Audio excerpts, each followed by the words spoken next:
So Yeah, how excited are you guys about Trey coming on? Very excited. It's I'm ready for when he gets on. ready to have some conversation, huh? yeah. I mean, I'm looking forward to. It's always great to have guests that Mm-hmm. do something similar to like what we're doing, or they were involved in something that I mean that we can relate to, or that we're interested in. So he's got both of Sure. those covered. Plus, Covered. Oh Late. yeah. scenery don't hurt either. You know, y'all faces. I see y'all every week, so I'm ready.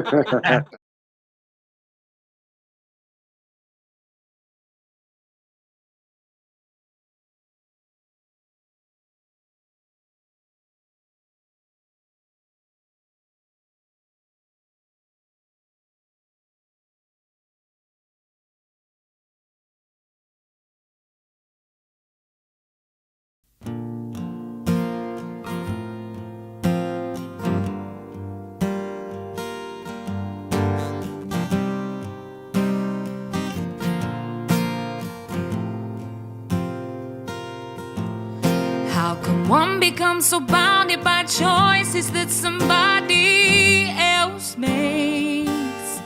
How come we both become a version of a person we don't even like? We're in love with the world, but the world just wants to bring us down by putting ideas in our heads that corrupt our hearts somehow. When I was a child, every single thing could blow my mind, soaking it all up for fun, but now I only soak up wine. They say to play hard, you work hard, find balance in the sacrifice. Yet I don't know anybody who's truly satisfied. You better believe I'm trying to keep climbing, but the higher we climb feels like we're both none the wiser. So I hope I learn to get over myself. Stop trying to be somebody else, so we can love each other for free. Everybody wants something, you just want me. Why am I obsessing about the things I can't control? And why am I seeking approval from people I don't even know? In these crazy times, I hope to find something I can cling on to, 'cause I need some substance in my life, something real, something that feels true. You better believe for you I've cried high tides, 'cause I want you so bad, but you can't fight fire with fire. So I hope I learn to get over myself. Stop trying to be somebody else, so we can love each other for free. Everybody wants something, you just want me. Listen, I know how low I can go, I give as good as I get. You get the brunt of it all, but you're all I've got left. Oh, I hope in time we both will find peace of mind, 'cause sometimes the rubber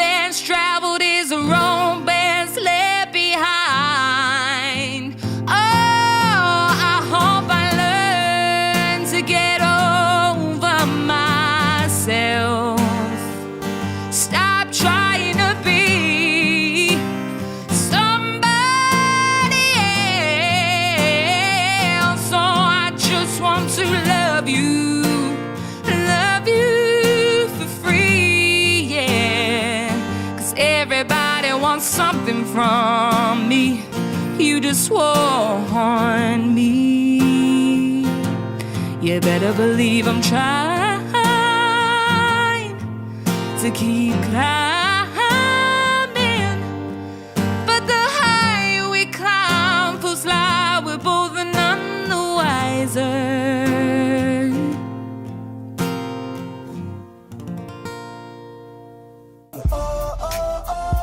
They say life is what you make it, but I'm a legend in the making. I know just what I'm made of. They say life is what you make it, yeah, but I'm a legend in the making, yeah. I know just what I'm made of, yeah. They say life is what you make it, but I'm a legend in the making. I know just what I'm made of. They say life is what you make it, yeah, but I'm a legend in the making, yeah. I know just what I'm made of, yeah. They say life is what you make it, but I'm a legend in the making. I know just what I'm made of.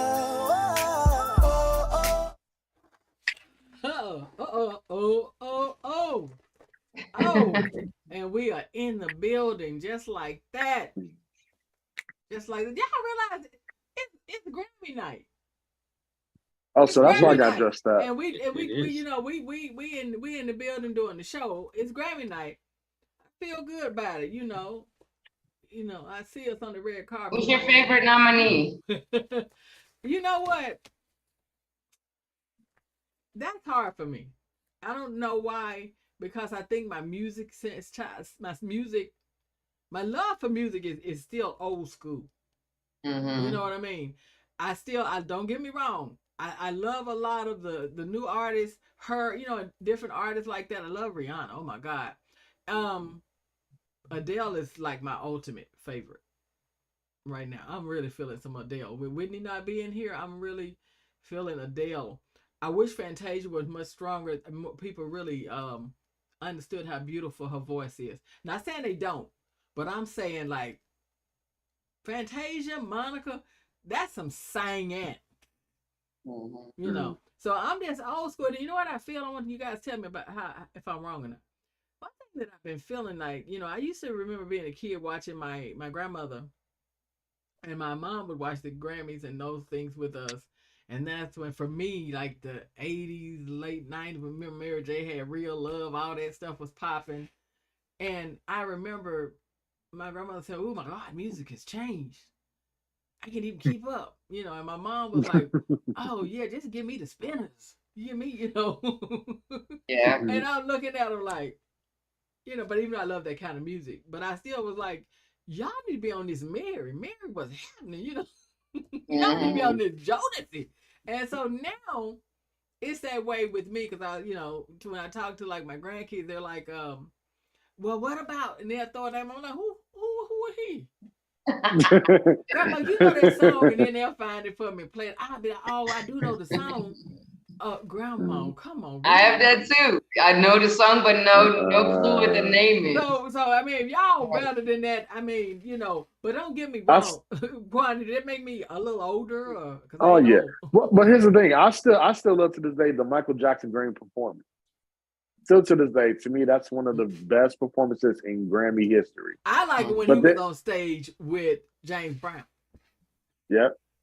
That was a memorable moment. Music is still good though. Don't get me wrong. Oh, especially Bruno Mars and Anderson .Paak. Oh my God. now you getting me excited again because he really what we love about Bruno. Because see, when you create your own music, I bow down to you. You can sample, that's okay, but you take it from somebody else's creation. Right. You know, I want you to sing. I want you to rap. But I want you to get in and just put, you know, just really be creative, creating your own stuff. You know, yeah. I love Beyonce because she has the all, you know, a lot of times when she's performing, she got the all-female band. That's sexy. That's some sexy stuff right there. And I'm talking about sexy meaning band, music. Mm-hmm. And y'all would be surprised, but Big Homie Quan is a real music connoisseur. because with Accelerated Radio Takeover, one thing I loved about them, they had this The countdown. the countdown, and then they had this competition about The battle. The Oh battle. yeah. That I do love. Yeah. That I did miss. Guys, I'm sorry. You know the Grammys Right. got us excited like everybody else. We couldn't be on the red carpet, so we thought we'd take you on there. And I told everybody to look nice, like we were gonna be on the red carpet. And because we got a wonderful guest coming, we're excited about him. But we're also trying to pretend we at the Grammys. You know, and we here talking about everything. And if I was really real about it, I'd be like, now I don't know if that dress look right there. Cause something wrong. See, it's just the way it's cut with her body. See, that ain't. And why the hell he got them ugly ass shoes on with them jeans? He look like he just got up out the house to show up at Dionne, those ain't jeans. That's leather pants. Oh no. Dionne. YG was wearing a leather outfit performing the other day with bell bottom on stage. Man, he had old pimp. He had oldness. Dionne. A guy from Bompton wearing leather bell bottoms. YG, if you thought you was cool, then you do you, boo. You do you. Guys, I'm your host, Dionne Johnson. This is, I'm just saying, and we are in the building. As I said, we having a ball because we're talking about the Grammys, because it's Grammy night. There'll be some parties going on. Somebody not going to win, but you're a winner. You got nominated. Everybody there is a winner. That's what I'm trying to say. That's for sure, yeah. Thank you, Ross. Thank you. You a winner. That's the thing we got to get out of our head. You know, because whether or not we make it or don't make it, like getting an award, if you're there, you're a winner. Right. If you finish the album, if you recorded and finish the song that we're listening to, You're the a winner. winner is to keep going, keep You trying. start Don't singing, stop. what you doing? Yes. Where yes. you at? Yes. You can time. Guys, as I say, I'm your Yeah. host, Dionne Johnson. I'm with my team, my co-hosts that are here with me tonight. If I can see you and you can see me with my beautiful self. We got half the battle won because we live to fight another day. I got with me always, wonderfully with me, my partners in crime, my buddies. Man, I tell you what, we done been acting a fool so much, we don't really know how to act with guests. You know how the mama said, get the house clean up. Boy, I done told you to take that trash out. Put it out. Cut on the air freshener. Do this. And cut that music out. He don't want to hear that Tupac right now. Cut that. You ought to get ready when you got something wonderful going on. But I got the lovely, beautiful Marianne. Hey. Y'all fell in love with Marianne when she came. That's in LA. Yeah, y'all fell in love with her when she came on with her, and she was promoting her her company. She's still available. Don't let it fool you. She's still ready to tell your life stories, and she's definitely the one to do it. And she's here with us always in the building, giving us a lot of no's, a lot of facts, checked, all that. That's Mari. I got Ross, Double Deuce, R.R. Johnson, as I told you. You're looking at our next senator, if not president. R.R. is ready, but he's a sports fanatic. And I'm not just saying that because we got Trey Edge coming with his podcast, you know. That's not why. Ross, everybody that know to watch the show, him and Quan want to talk about sports. They can talk about it all day if we would let them. And they know the facts. And there's the sports loads, football, you know, NFL, basketball, all everything. Hockey. Everything. I used to love some hockey. Yeah. And Cat Williams would say everything. When we say everything, we mean everything sports. And guys, as I told you, if it happened and he don't know about it, check your facts. It might not have happened. So get your stuff together and make sure. Don't cry no tears. Don't laugh no laugh. Don't point no fingers. Till we find out if Big Homie Quan know it happened, okay? And Big Homie Quan is in the building. Damn right. And tonight, Damn right. we're back like we used to be. We got guests. I told you guests. And they here tonight. We got Trey Edge coming in. We're going to talk about his podcast, The Edge of It All. Yes, we are. And I hope we don't run Trey out because we trained and everything. But we lose sometimes, but we try to have a little fun. We like our little music. And you know, but we definitely like to spread love, knowledge, which is our power, and all these wonderful things. And we like telling a good story, hearing good stories, you know. And don't get sad. It's okay. Nope. I'm just saying I'm just saying. Laughter, love, joy, stories, fun, relationships, everything that you can think of. If you want the politics, we got that for you. Can you handle the trouble? Is right next door. Knock, they'll let you in. Let me know if they don't. But listen, over here, we laugh just because, don't we, Ross? We get a little serious, but we laugh just because we can. Guys, And it's the first Sunday of Black History Month. Let's go. come on, Ross. Tell him. Real quick, give me one person, what they invented. Come on, Ross, we depend on you. I want you to go way. Come on, Ross. You know, I'm gonna go with George Washington Carver and his many inventions with peanuts, except for he didn't invent peanut butter. There's a misconception that he invented peanut butter. So he invented like a whole bunch of other things with peanuts. So yeah, you name it, but not peanut butter. Well, who invented potato chip that Frito-Lay taking it? It's a black man. Who was it? He was a chef. The Frito-Lay guy? Look it up, Mari. Nah, the one that invented potato chips. You wouldn't even have Frito-Lay. Potato chips? Yeah, he was black. Oh, Look him up. oh. And we ain't gonna talk about the guy I'm mad at. Grandparents and everybody mad at. George Invented the Super Crumb. Soaker gun. George who? George Crumb. Mm-hmm. Yeah. Invented the potato chip. He Frito-Lay. sure did. Frito-Lay, you wouldn't have no job today. You wouldn't have no company today without George. Man, I better call on George. Y'all better hang up. Frito-Lay, I want somebody to let me know. Thank you, George. I love me some potatoes. Yes, I love some potato chips too. Hey, Dionne, who invented R&B? R&B music? Yeah. We did. who specifically? If you have the question, I don't know. That's why we. I'm just saying. I'm just saying. Hey, why wasn't it R. Kelly? He just got out of jail too.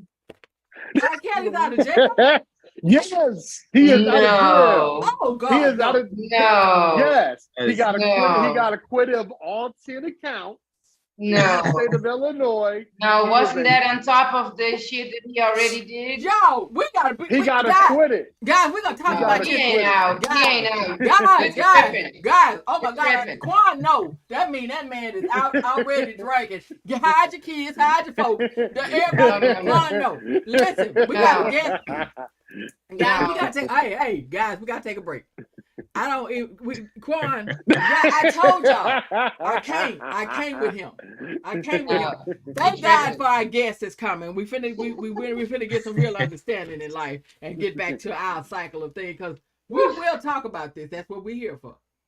Now, how this happened, I don't know, but Quan gonna tell me. But he didn't invent a damn thing. He too damn young for one thing.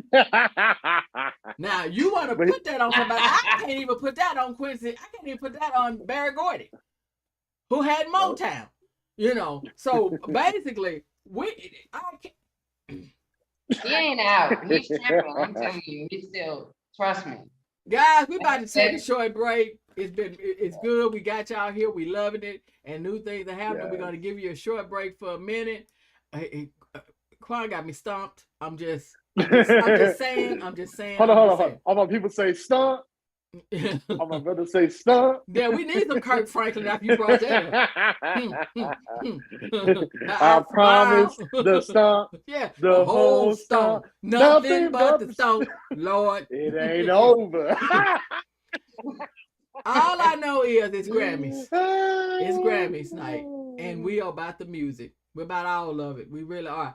I'm thinking Taylor Swift gonna take so many awards home, but you know we'll talk about that too. You got to give that girl her respect. I love that music, and I'm not just saying I love her, but you got to give her her. That's a brilliant young lady. Brilliant. Anyone who writes their own lyrics, first of all, that's like nowadays. I feel like if you write your own lyrics, you're already like a step above, you know, a whole bunch of other people. So if you compose your own music too, I'm not saying she composes everything, but you know, I'm just saying there is something to be said about people who compose and like compose the whole, like the song you hear, they've composed it completely. You know, the drums, the guitars, if they got a flute or a clarinet in the background, like they would compose that part too. Anybody who does that, Mad respect. Mad respect. Guys, we're going to take a quick break. We've been on it. Let me give y'all something good. I got somebody doing Etta James at last. We've been talking about music. This is our music night. Y'all be ready. That's what we do. We do what we do because we can do it. I'm just saying. It's in the building.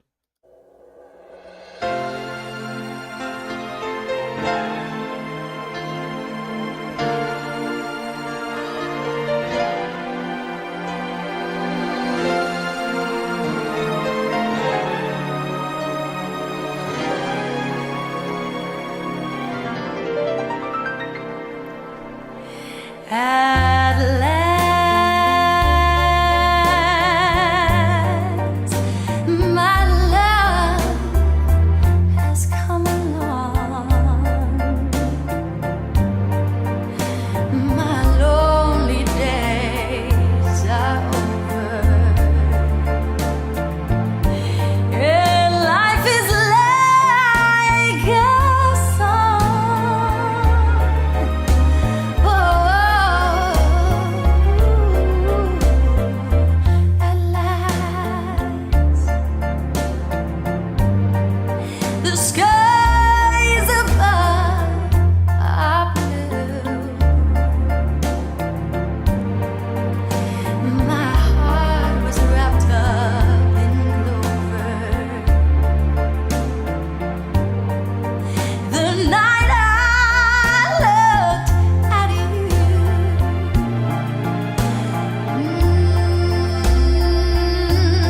I found a dream that I could speak to, a dream that I could call my own. I found a thrill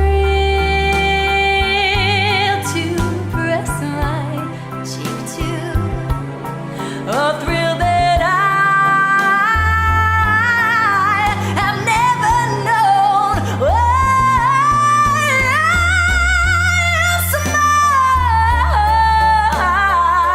smile, and then the spell it was cast, and here we are in heaven. For you are mine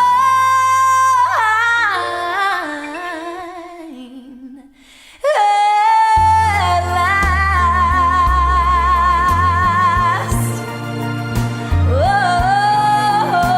yeah.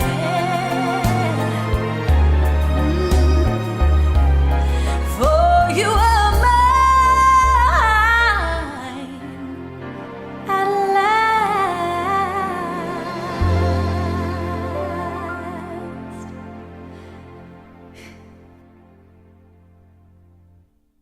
We back. Guys, we back I in the appreciate building. you having me on.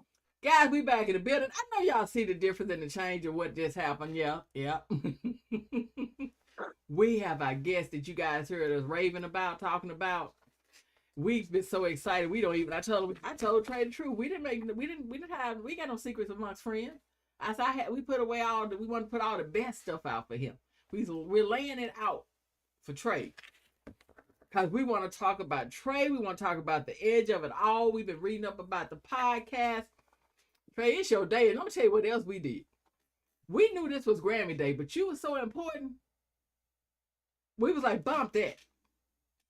Oh, goodness. My Now, that bad. is important. Yeah, Because the thing is, my wife is here, and I think she's in there listening to or watching the Grammys and not listening to me. So y'all got it right. She got it wrong. Let her know. You make sure you let her know that we knew to put you first.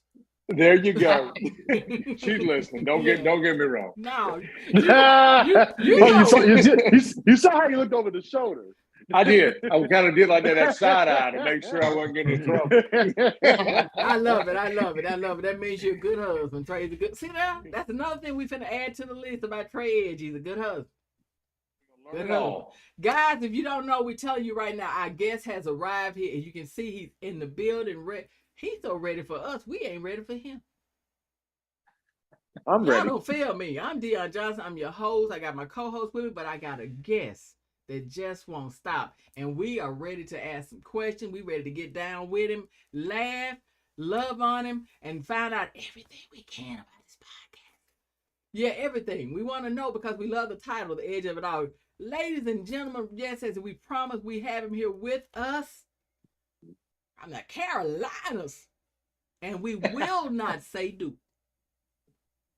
But we will introduce our guest for tonight, Trey Edge from the Edge of It All podcast. Thank you so much. I appreciate y'all having me on. And we can mention it, but it's just kind of what kind of show do you want to roll with here? We want to keep it PG. We want to go R. You mentioned that name too much around a North Carolina Tar Heel. It can get a little profane in a hurry.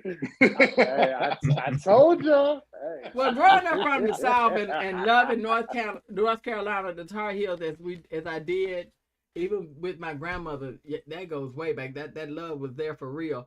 I say let's do a little bit both. A little edgy, a little soft, kind of mixing together. I'm good. I am down for it. Because we feeling you. Let me ask you something.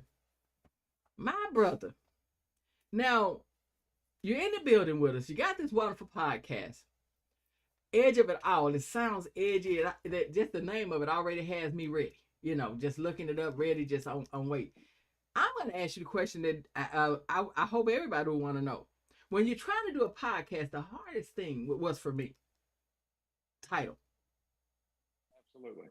So how did you come up with something that keeps resonating in my ear? So it's interesting. The whole thought of doing a podcast, you mentioned my sports background. That's where all this was formed, is I do, my main job, my day job, or however you want to put it, is I've been in medical device sales forever.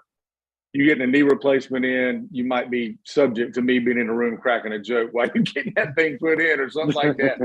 But I've always done stuff on the radio. And I did play-by-play football. It could be at the high school level, a little bit of small college, even a tiny little bit of arena league. And then I did a local coaches show where I interviewed high school coaches and stuff like that. So I kind of got the bug for interviewing people. And remember my family, Carolyn, who's on my crew. Shout out to Carolyn Wooten, big fan of hers as she is of mine. Hooked us up with Larry Muslow with It's All Good Entertainment. We started chatting about this idea.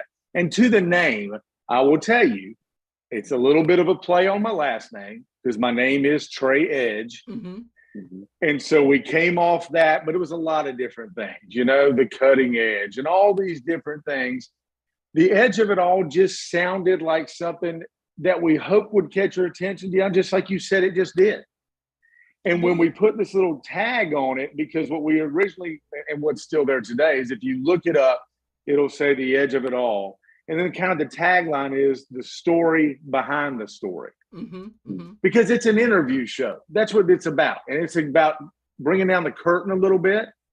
And the edge of it all just seemed to capture what we wanted, kind of the attitude, the edginess of it, where we wanted to go. Not just, hey, man, you had a great game. Hey, congratulations on your career. We wanted to dig a little deeper than that and just look at what makes people tick. It can be good, it can be bad. Somewhere in there, we're going to find the edge of it all. And that's how it came to be. That's what I was thinking right there. Because before you came in, and I love it because I'm going to tell you how this is about your title. This is how wonderful it is. Quan and I we talking about the Grammys. And we were talking about music. Adele, different artists. We were definitely talking about Taylor Swift, how brilliant she is, and Rihanna. We just talking. Quan just drops a bomb on us and says, R. Kelly's free. And right away, I wanted to say, wait a minute, they let this man out. I need to get to the edge of it all. Just breaking news to me. I didn't know he was free. Yeah. They dropped all. No, he's not. He's not. He was convicted for many years. This was something that was on top of his already sentencing. All I know is that man, all I'm talking about, it ain't about him tonight. It's about Trey and the edge of it all. I'm just letting him know when I heard something so devastating My first thing was to steal your title, bro. I was stealing from you already. Because I'm about to say, I got to get to the edge of it all when it's over. Yes, you got to get the story behind the story. Come on. I was waiting on that breaking news banner to go across the screen there, as you were saying. Yeah, see what I'm saying? Because that was news to me too. So I don't think it's April 1st. And normally Quan had the news, but I just know that, Trey, I placated you and I apologize. But I might placate you a lot now because that was one I liked, and I just saying that because my thought was with Quan, we got to get to the edge of it all, the story. I love it. Behind the story. Ooh, from every judge to whatever judge. But listen, absolutely. And and that's funny because Mari right away was like, "Well, I got first question," and she does, believe it or not, Mari is like you. She's inquisitive about stories. As a matter of fact, she interviews people, about personal stories of their life to have documented features that the families can have. The point is, she right away was like, "Well, I want first question." Well, Mari, I got first. I'm sorry, I know, but I'm gonna give him up. I hope his wife ain't listening. Nah, she ain't listening. But somebody's in there singing on the Grammys. I can hear it. I can. But listen, I'm gonna let you talk, and I'm gonna let you ask the question.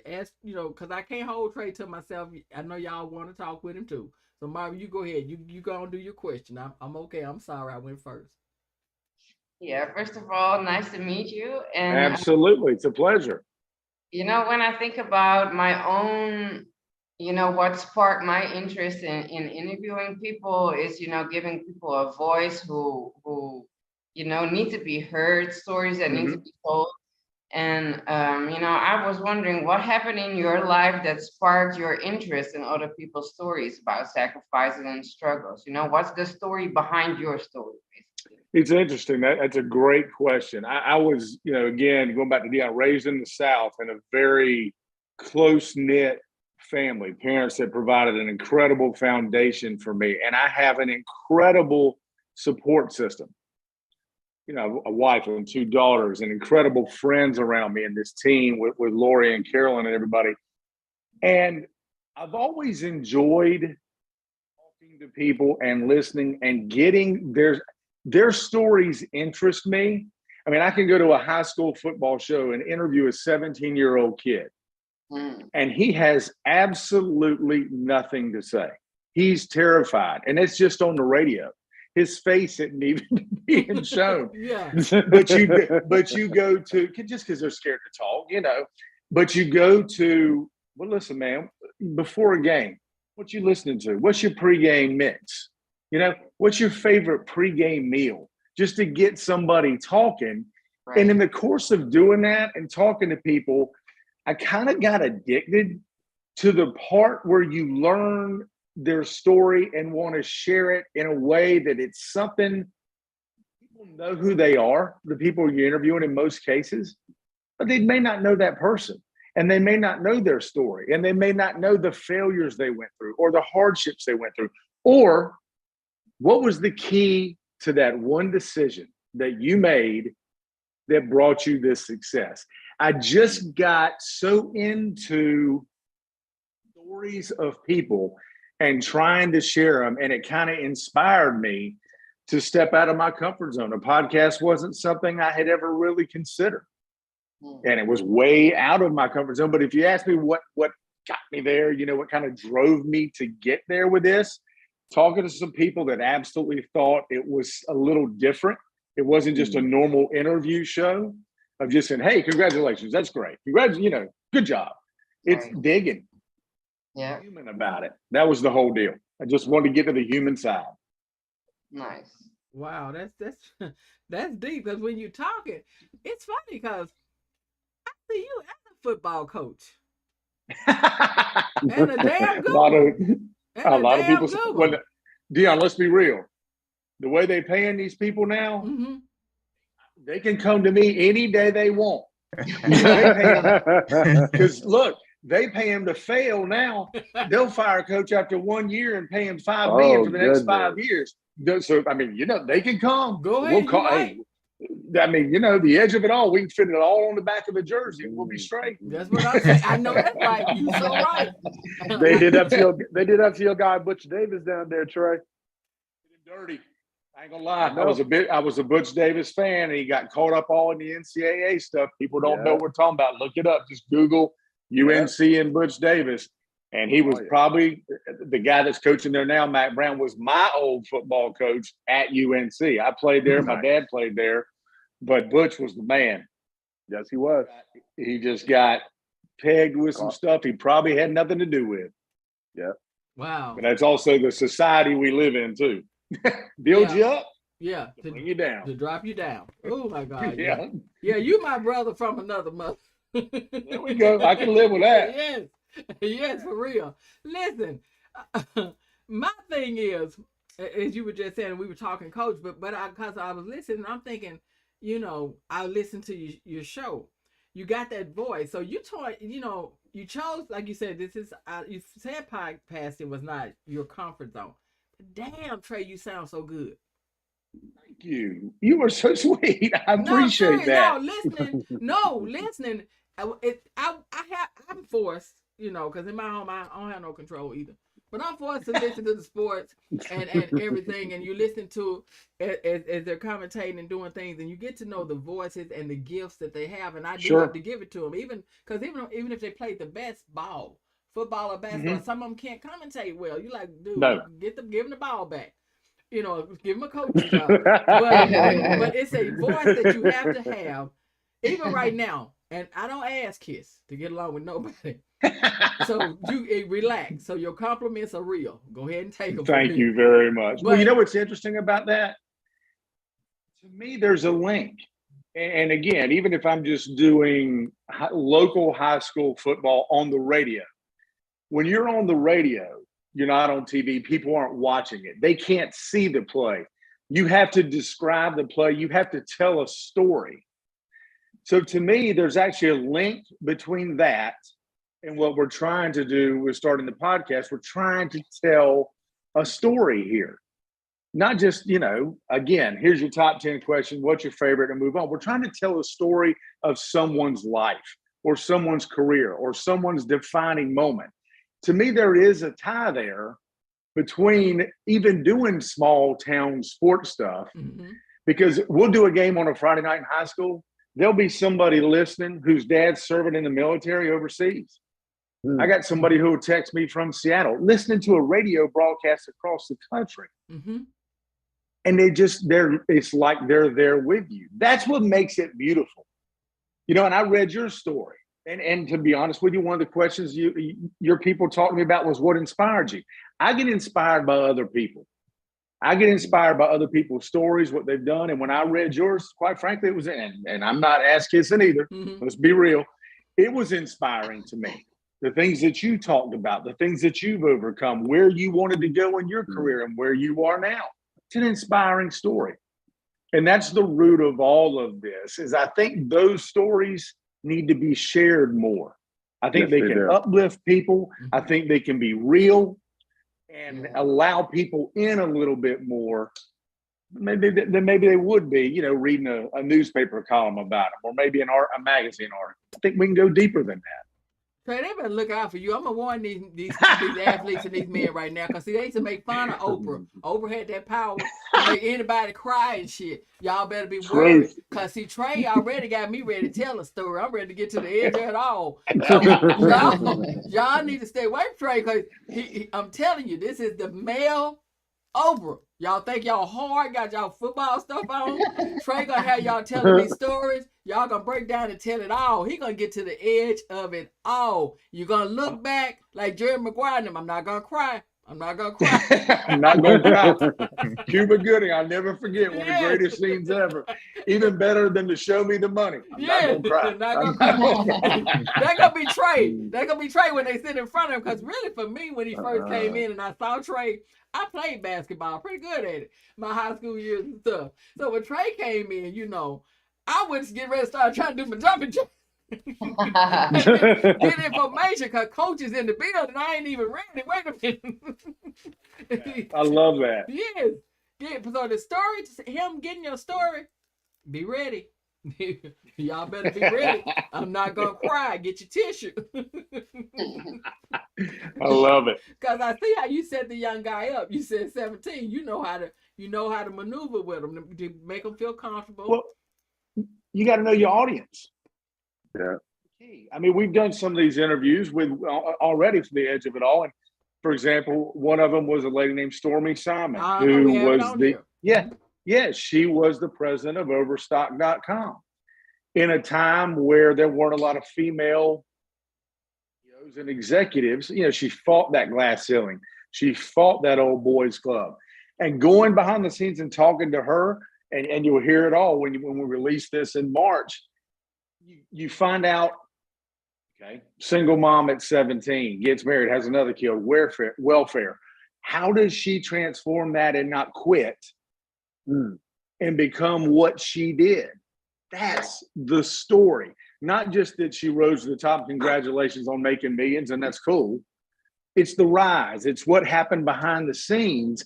And again, going back, you got to know your audience. Then we interviewed a guy named Chad Bell, who's the player development coach for the LA Clippers.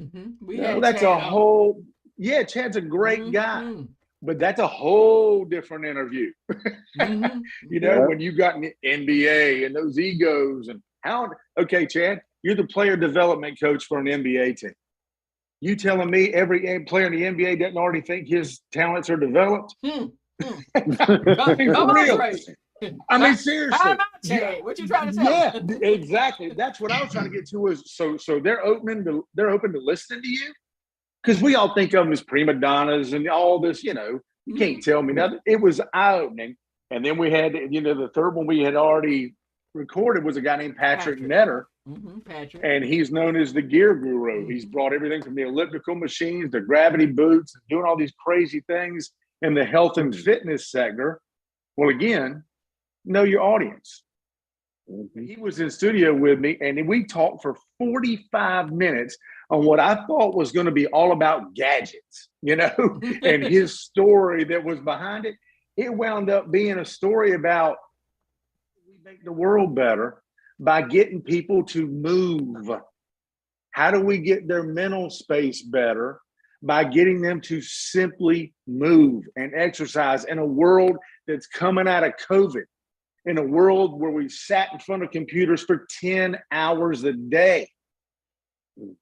Wow. And he had all these fascinating things to say, studies with kids about how much more they retain information when they simply move, go for a walk, have physical activity. Again, knowing your audience. All those 3 interviews that I just mentioned are so different. There's such different categories of people, but you got to talk to them, and just the common thread is they're all people. They're all human. They all bleed just like everybody else, but you got to dig a little bit and find out what makes them tick. And I hope that's different. I hope what we're doing is taking a little bit of a different turn, instead of just a fact find, not just the facts of, all right, Chad, you averaged 17 points and 11 rebounds your junior year in college. How much fun was that? You know what I mean? Yeah. You can find that on any sports station in the country 100 times. Or Wikipedia. Yeah. Of course, they can go in there and make you look a lot better than you actually were. It's kind of like me when somebody tells it, were you good in high school and college? Man, I was great. Well, I'm middle-aged now, so I get better as every year goes by when I tell that story. I know that's right, Trey. If they ask you again, you remember how Michael Jordan started at the free throw line? I admit that. That's right. Mike flying out of me. I was feeding Michael Jordan passes. I was the original Be Like Mike fan. Get it straight. Get it right. I know that's right. Yeah. Ross, you had a question, but listen, real quick before Ross asks his question. You've already got me ready, because Stormy's story is gonna impress. I gotta hear. Being a mom at 16 myself from the South, I gotta hear Stormy's story. Patrick is I'm inquisitive. You know what I mean? Without a doubt. And Chad, we had so much fun with him. I can't wait to see how much, how you and he gel. You already got us interested, man. Now you got us hyped. Well, up. and I appreciate you having me on to promote it a little bit. But I was, you're doing this thing. You've been successful at it. It was my first interviews in that podcast arena. And I came out y'all's way, was supposed to fly into Burbank, but it was too much rain. So they flew us into LAX. I had been told don't fly into LAX. Next thing I knew, Carolyn and I were in a cab with a taxi voucher, 45 minutes up the road trying to get to the hotel in Burbank. So it was an adventure getting there, but it went so well. And the people at UBN Go, the studios that had us in, and Lori with It's All Good, they were fantastic. And it was funny. I'm sitting here talking to you now. I was nervous, and I can talk, man. So you wouldn't think I'd be that nervous. I was nervous interviewing these people. But by the time I got to that third one, especially the one when we were in person, looking face to face, and you could feed off of somebody's reaction, a laugh or something like that, man, it felt like we were just sitting at the kitchen table having a conversation. And that's my goal, is just to have a conversation, not some put on, edited, thing that makes it feel stiff. I just want to get on there and talk, man, and just have a conversation. Love that. And be comfortable. I love that. But I know they're gonna feel what we feel. I know they felt. I know all the rest of the guests are, because you make everybody. We already feel like you're at home. I don't want to get too comfortable. I'm fighting not to get too comfortable, because see, Marianne can tell you, I get comfortable because You'll get comfortable. Yeah. I can handle it. I can handle it. Yeah, because I take you in this family, man. We get started. We gonna because you got that voice. Dude, it's gonna be successful. Get ready, Trey. Dionne, I appreciate that. Please, we really hope so. We hope we're doing something a little different, and we hope. Look, the bottom line is, you hope people enjoy listening. I know they better want to get to the edge of it all.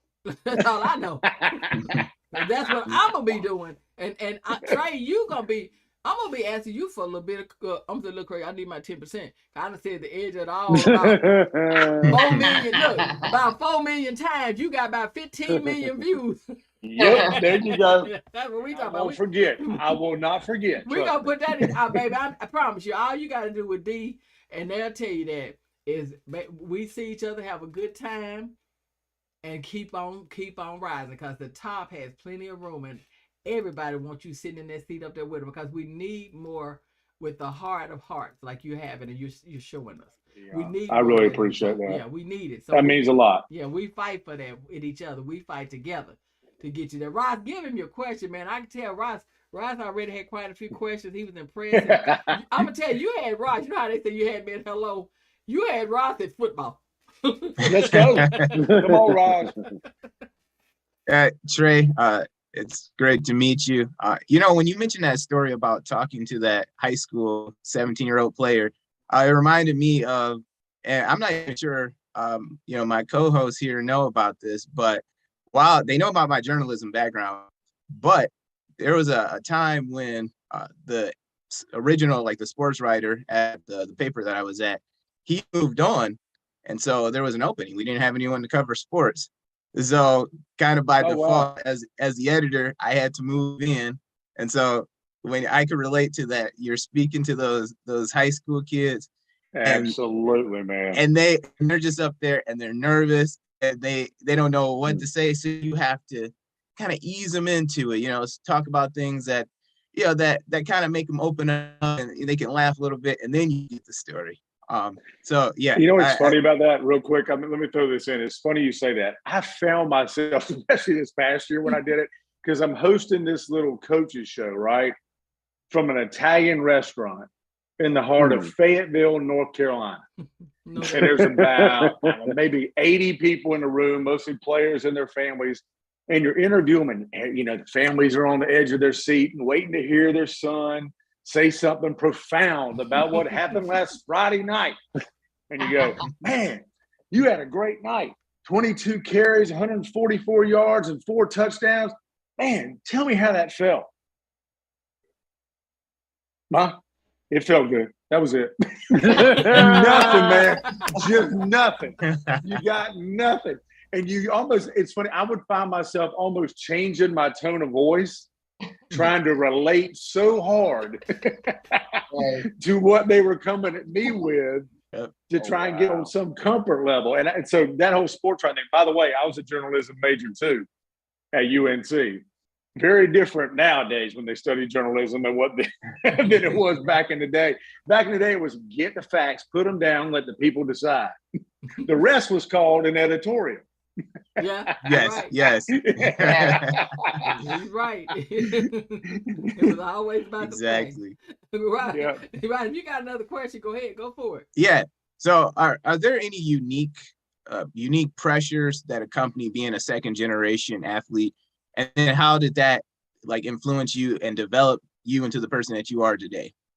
That's really interesting. So my father played quarterback at the University of North Carolina. I was nowhere near the athlete he was. Aspired to be. That's sweet. Never quite. But he was a quarterback there and went on to play in the Canadian Football League, was in the Packers camp back when the Packers were winning all their Super Bowls. Anyway, wound up tearing his knee up, had to quit his career. But back in the day, if you tore your knee up, you were done. It wasn't like medicine today. Mm-hmm. So it was kind of weird. You know, that's a great question.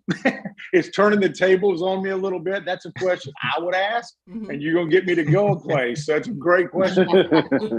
Growing up in my entire life, having him as my dad, so much spent living up to his reputation and so much attention that he drew that I'm not sure I felt it or recognized it for a long time, but there was a whole lot of time of me internalizing things and wanting to make sure I measured up to the legacy and the man that he was.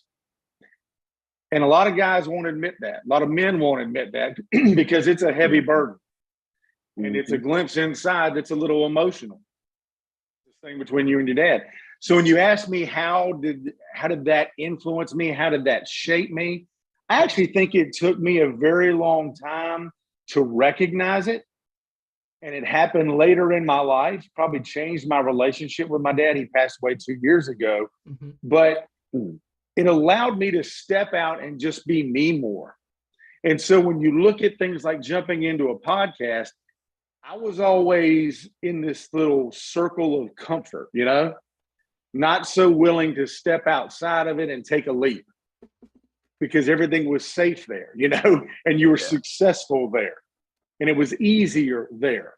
So when you translate that to what we're trying to do now, I think it woke me up a little bit. Said, you know what, man, it's kind of time to do something for you in a different way and step out of that circle, step out of that comfort zone and just take a leap. And if it doesn't work, it doesn't work. But if it's 5 years from now, you don't want to be sitting here saying, man, why didn't I do that? So I think it was a lot of stuff that I grew up with in that. And the second generation athlete part, I know it's a long-winded answer. I'll just say this last part of it. The athletics part of it formed in many ways who I am because there's a lot more failures than there are successes. You brought up Michael Jordan, that famous saying, how many shots he missed versus how many game-winning shots he made. He missed a lot more than he made. So did. But it's when you get back up and you keep going. And I had a ton of failures. I chased the sports thing in a sports administration role when I got out of school. It failed twice. 2 sports leagues went bankrupt. I took my tail, drove home, moved back home, had to find a safe little pharmaceutical job. But sports teaches you when you get knocked down to get back up and to figure out what it is that makes you successful, whether that's an inner drive, whether that's being part of a team, whatever it may be. That's no different than what we're trying to do here, Dionne. You got a team right here around you that's doing this show, that's comfortable and great and plays off of each other. How different is that than a 5 that goes out on the basketball court where every single person has a role to fill? Awesome. You're right. If one fails, the whole thing fails. So I think there's a lot of parallels you can make from a sports standpoint to what we're trying to do. And the bottom line is we're trying to excel. We're trying to be successful. We're trying to be a good influence and bring things to people that they enjoy. How do you do that? You need a good team. You got to be dedicated, and you got to be willing to go for it no matter what. And the experiences of sports and with my dad, it certainly taught me that. Excellent. Amazing. Great question, Ross. I think you was getting to the edge of it all. Yeah. That broke me down, Dionne. I was trying to. And I didn't see, Trey, do you see what you've created? I want you to be ready for this. Because you yourself, he just played you a little bit, got to the edge of it all. Yes, he did. And I saw in you, I'm not going to cry. I'm not going to cry, D. I'm not going to cry. But I had that moment, didn't I? I had that brief moment, get it together moment. See, that's what you have in your hands, man. You got some enemy material in your hand. Thank you very much for that. Thanks, Raj. I appreciate that question, man. Yeah, thank you. So yeah, Quan. What's going on? Trey, how you doing, man? Hear me loud and clear? Fine. Can you hear me? Oh yeah, I can hear you now. I can definitely hear you now. Good deal. Just real quick before I go into my questions, when you were talking earlier about the radio personality and the authenticness of the story, and the fact that you're from Carolina, I started thinking about Gordon Soley. I started thinking about Jim Ross. I started thinking about, those commentators that, when you heard them on the radio, even Britt Musburger, even, people like, Joe Buck, and how when you hear their voice and the authenticness of their story, the way they break it down, I just had to just let you know that, and I really do appreciate that. Well, but for the record, man, you just went old school wrestling announcer on me. Yes. Gordon Soley. I mean, taking it way back and kind of obscure if you don't know that whole scene. I mean, Brent Musburger, everybody knows. I don't know how many people know Gordon Soley. That's impressive. That's my team. I mean, that got me. That's my team, Trey. That's my team. I told you they don't play. I'm telling you. But you mentioned all those great announcers. I will echo the sentiment again. What do they have in common? Yes, they got a great voice, and that certainly goes a long way. But what is it when you're listening to them that makes you love it? It's either the storytelling, the emotion that it brings out in you, and the attachment to watching or listening to a game. That's what they bring. It's no different in a podcast. We hope when we're talking that the listener, when somebody tunes in to the edge of it all, what I hope is that they feel connected. Yes. Same thing as sports. Same deal. Definitely. And I'm glad to hear that. And yes, I'm a wrestling fan. I'm a very I can tell. Fan. And the fact that you in Carolina, hey, I'm just gonna say two words, Jim Crockett. Trust me, I know. Pouring them all out, man. Oh yeah, trust me, I know. Woo! The nature. Oh yeah. But my first question to you is this: when I was reading up on you and just learning more about who you are, one of the things that kept standing out to me about the way you were just going through your sports history reminded me a lot of the 30 for 30 for ESPN. And I want to know from you, how do you feel about when you see stories, just like we're talking about right now, how do you feel when you see stories like for 30 for 30? And was that the way you were looking to take the edge when it comes to giving that kind of story type? Fantastic question. And if I had to tell you that there was a show that I watched that may have sparked it a little bit more, do this and take it this direction, that would be one of them. I got addicted to watching 30 for 30s. Yes. And if people don't know what they are, it's stories behind the story, sports stories where they would go behind the scenes of, Michael Jordan's Last Dance was the ultimate, documentary, incredible. But, they did them everywhere from, the Malice in the Palace when the Pistons and Indiana Pacers got in a fight. They did it about the sailing. I mean, these guys sailing in the cup, and I mean, they've covered everything. But what they did is they took.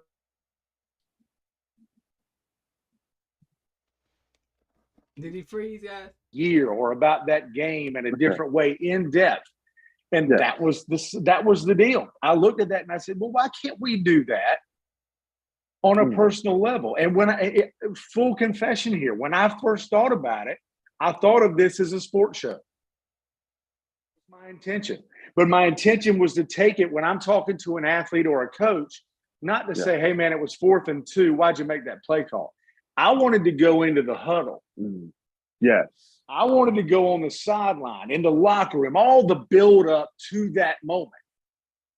Talk about the moment on every show in the country.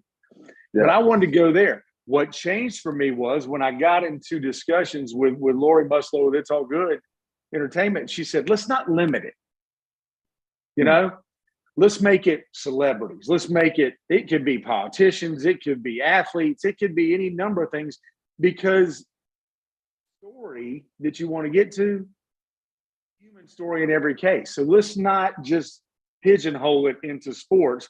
Let's be willing to go out there to everybody and pull that curtain back and get into it. And that's what we did. Stormy and Chad and Patrick, those are 3 very different people and 3 very different things. But to answer your question, that 30 for 30 thing, man, I think it was a different kind of journalism. Yes, it was. Yeah. And I think it definitely sparked something in me that said, yeah, that's the direction I want to go. Definitely glad it up. Wow. That was good. That was good. That was a good question. He had a great answer. It was a good question. And you got talented people around you. Yeah, that's called a team, man. Teamwork makes the dream work, without a doubt. Quan, you have one last thing you want to ask? Yes, I do. I definitely have one last thing. They want to get to the edge of it all tonight. I definitely have to ask this question. And this is a part of just everything that we've been talking about already, as far as Carolina, the history, you know, just even going for 30 for 30. I know that one of the biggest things that people may not know when it comes to Carolina, like I said before, is Jim Crockett, you know, everything of just even the sports tradition and history. And being that, like I said, you, are inspired by 30 for 30, what continues now to shape you on understanding the power of the story when it comes to not just necessarily sports, but the power of knowing how important it is to get it out to people? You know, I think some of that is shaped by the world we live in right now. And everything is so headline related. Yes. What's going to get the most clicks? And look, we live in a world. I mean, we're doing a podcast. We want people to subscribe and we want them to listen. We ain't above asking for that. No. But everything is about moment where, you know, the TMZ story, all that stuff. And sometimes I think the human part of the story gets left out. We do a lot of things where we read stories these days that break on the internet, right? And we click the button and we read the story. And then 2 days later, we find out that we didn't have all the details to the story because somebody wanted to break the news first. That part right there, Trey. So it kind of left me longing for the truth behind things and not being so quick and just taking your time and discussing and listening and telling people, you know, the real truths that people want to tell. That's the thing. When you talk, and that's what I learned in these first few interviews is, man, people want to tell their story. But they want to tell it in a real way. They don't just want to go out there and they'd have to do it every day because they're successful and they have to do the PR part and the marketing part and all that. But I think they almost yearn for a part where they can just sit and talk to somebody and be themselves. And so that is what's driving me here is I want us to be different wherever this takes me. Again, if it's successful, fantastic. If it takes us to another avenue where it evolves into something else, that's fine too. But the whole agenda is just to take it in a different direction. And let's all take a breath and just talk a little bit. Yeah. And be 2 people, or in this case, be 5 people having a conversation. Oh yeah. Right. I like that. He said be 5 people having a conversation. And I think we've done it well. I think that we really are getting to the edge of it all. And people are really going to enjoy this. You brought your A game. Which I don't expect any less. That's why I said coach right away when I saw you. Everything is in line and personality seems like you can get along with anybody. I don't think I'd have a problem in a motivational speech. Now, I don't know how good I'd be about losing 10 games in a row. Let's be real. I'd have to change my motivational speech in a hurry, like my Tar Heel boys last night losing to Duke. It's going to take me 2, 3, 4 days to get over that. The next game, and they hopefully win. But, man, it's personal. And all this is about being real and about being personal. We talked a lot about sports because it is real. It's guys, women, whoever you are who love sports. It is such a personal thing. And I hope that we can create a podcast that feels exactly that same way. Very personal, very inviting, very real. That's the goal. Wow. Definitely. Wow. Amazing. Wow. He kind of really pretty much summed that up. Without a doubt. And that's where we're gonna leave it. Mari, now do you have another question you want to ask our wonderful guest? He kind of make out night tonight, guys. Y'all are so good. It feels good to have company. He just don't know. This has been fun. It's been fun. This has been a lot of fun. You better be careful. You'll have 2 shows you're gonna be promoting. I got down for it. mine this trade. But they won't let me go. I gotta go back over there. I'm just saying and help them out. I'll let you know how it goes. Because we definitely love it. I'm serious. Yeah, you on there again, Trey? I know. I wish I could.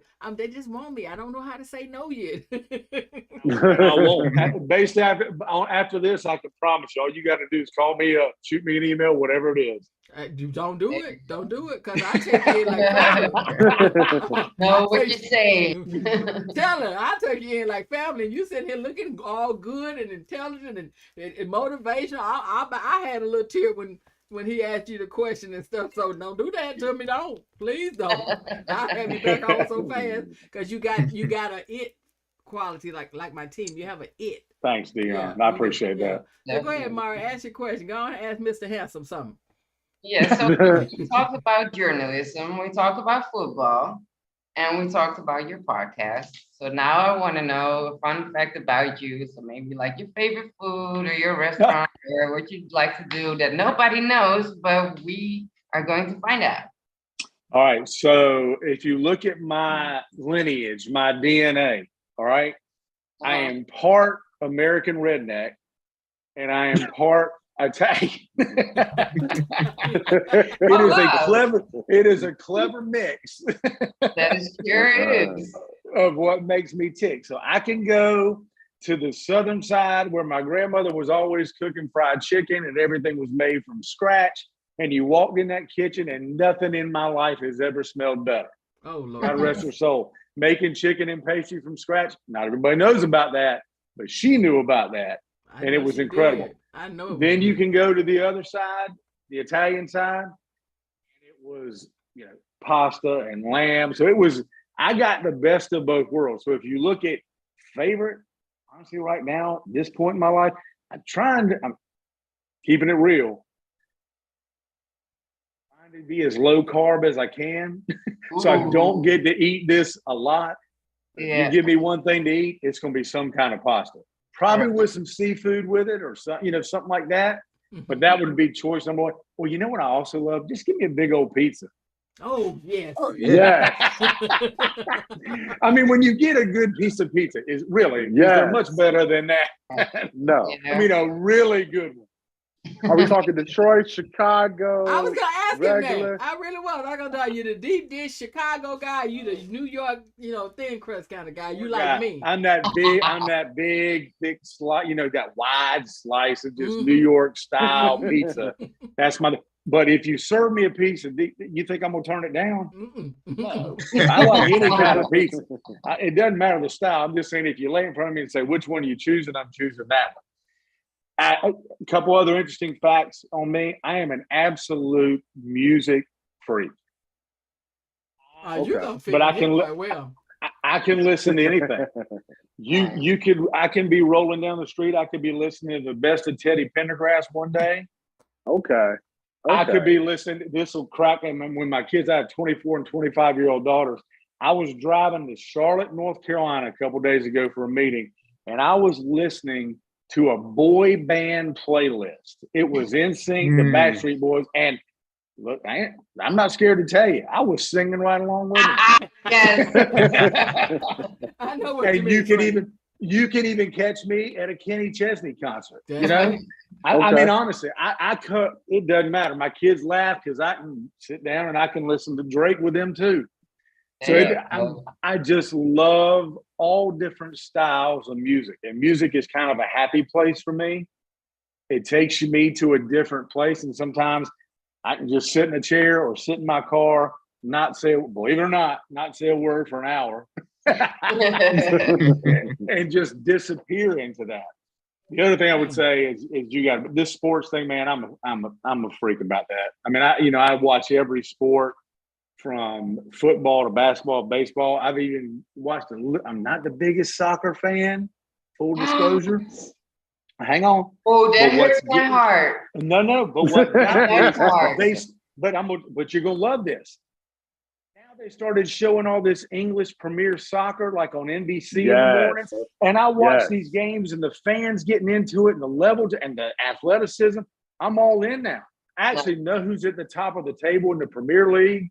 I watched every match of the World Cup, so don't worry. It just took me a little bit longer to get there. Right. You know, don't worry about it, Trey. That's that Dutch, and she'd be like that with us about soccer.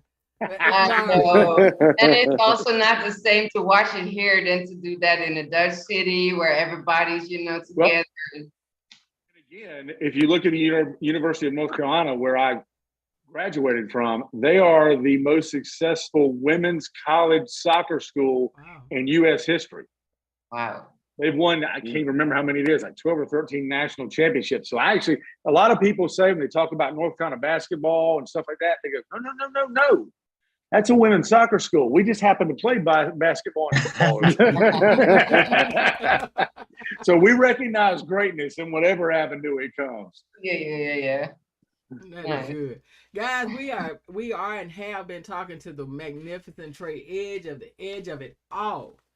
And I'm telling you, we ain't scratched the surface. And I'm talking when I say we having a ball, so I already know you guys are gonna want more. So I can just tell you now that you might as well just get ready and everything, because I got this social media stuff going underneath. You see it rolling. And y'all need to reach out and start getting his handles, his Instagram, the Edge of It All podcast, his Twittergram, and one the Edge of It All, and his Facebook, Trey Edge. It's all there. I need y'all reaching out, doing everything you can do, because, honey, if you want to get to the edge of it all, it's with Trey. I'm serious, but I'm telling you, because Trey done shook up the game. He's not just interviewing the athletes. Nope. No, he's going full throttle talk, stars, everything. Problem about this is I done told Trey. We already done almost had the Jerry Maguire crying moment here with Trey. Yep. Several times. Yeah. We're gonna get there. Yeah, this will be my show. Trey got it. Trey got it, man. Well, that's what I'm Dionne, about. I really appreciate you having me on. We're launching this thing in March. Be on the lookout for it. It'll be wherever you get your podcast. That's where you can get it. It'll be on YouTube and Roku. So we'll have that everything ready to roll in March. We'll keep you updated. I'll let you know personally when it's coming. And we just got all the social media and everything set up. So everything's getting ready to kick off and start rolling. And with your help and having us on tonight and helping us promote this thing, and hopefully we're doing something good. And hopefully we can be a successful show just like you going on and inspire some people at the same time. Oh, you are. And every time, Trey, we catch something that you're doing, I'm going to tell you right now, we may show a few seconds of it, but we're going to promote. We're going to tell people to go watch it. Thank you, Dionne. You know what I mean? Thank you so much. A small clip and say, hey, go see it. Go see it. Because it's on. And we will do the same for you. I can promise you that. That's all right. See, that's what we're talking about. That's the love of the family. See how he already just came right? That's how you know that Southern thing is in it. That's at Southern Oh, Hospitality. you got to be polite. I still say yes, sir. I mean, people get mad. They go, you don't have to say that. I said, well, I still think my dad's will come around here and give me a whooping if I don't. So, Ooh, Trey, I love it. I love it. I love it. I promise you, I love it. And guys, it's been a pleasure having Trey. It has true for me. It's been a true pleasure talking with Trey. And as I said, my team knows we've been excited about it, talking about it. And after we started researching everybody got real excited. So we're so glad that you came in and sit down with us and brought some joy to us. Forget that old Grammys. We would have, I promise you, we'd have chose you anytime. We would have. Well, you're sweet for saying that. And I would be happy to come back on and talk to y'all anytime. It's been an absolute pleasure and just a lot of fun. And that's great. Yeah, we did. Guys, we got to let him go. Yes. He's ahead of us, and he took his time to come in for us. And I'm saying this because I don't want the audience to get mad because he really has brought some light to it. They want to just see our little faces and everything. But I told you, we bring the guests. We bring the great guests. And Dionne, see, we didn't even get talked about some barbecue. We should. Yeah, we'll do that next time. We're going to do that next time. See, Trey already ready. Next time. He already know he coming back. I didn't even have to. He knew. He knew. You just call me. We're here. Anytime. So, guys, we're going to let Trey get out. I'm telling you, we don't want to let him go. It's just that we have to. That's the rule of it. Trey's busy and it's late, and we really appreciate him for coming in. We're going to get to the edge of it all. It's coming out. He's going to let me know. We're going to announce it for you, and we're going to all watch it together, and we already ready. Thanks, Dionne. I appreciate you. Ready. So thanks, everybody. Yeah, thank you, Trey. Hey, Trey, one last thing before you walk out this building. You give these young people something they can hold on to. Give them something they can hold on to. Give them some words of inspiration. Be scared to step out of your comfort zone. Don't be scared to do something different. It took me a long time to get there. It was a little bit scary, but so rewarding. Take a leap, go for it. If you fail, just go for it again. It's going to work out. Wow. Trey, you have a great night. You are Thank family y'all. to us now. You're part of the IGS Nation. We mean that. So if you have Thank you, anything you Dionne. I want to appreciate promote you. or anything, reach out to us. It has been wonderful. Thank you for stopping in and making our night, my friend. Absolutely. Best of luck to everybody. Good to talk to you. Good night, guys. Yeah, thank you, Trey. Trey Edge, they ain't all, everybody. Yes. Yes. Thanks, everybody. All right, great. Have All right, a great night. We love you. Have a good night. Guys, he did a good job. We had a good time with him. We really did. Guys, we had a great time with Trey. We really did. We laughed more than we thought we was going to laugh. He was cool in the damn fan. He was cool in the damn fan. I was hot at first. Shit, it's already cool out here. Hey, Quan.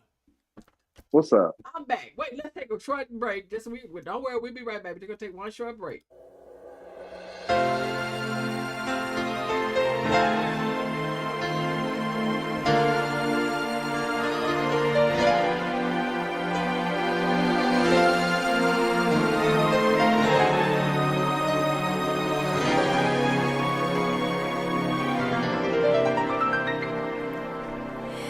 At last,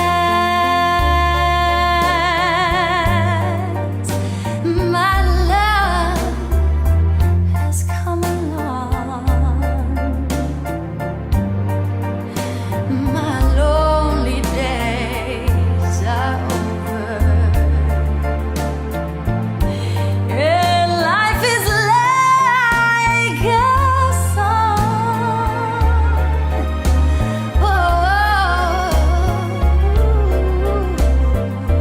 At last, the skies above are blue. My heart was wrapped up in clover. The night I looked at you,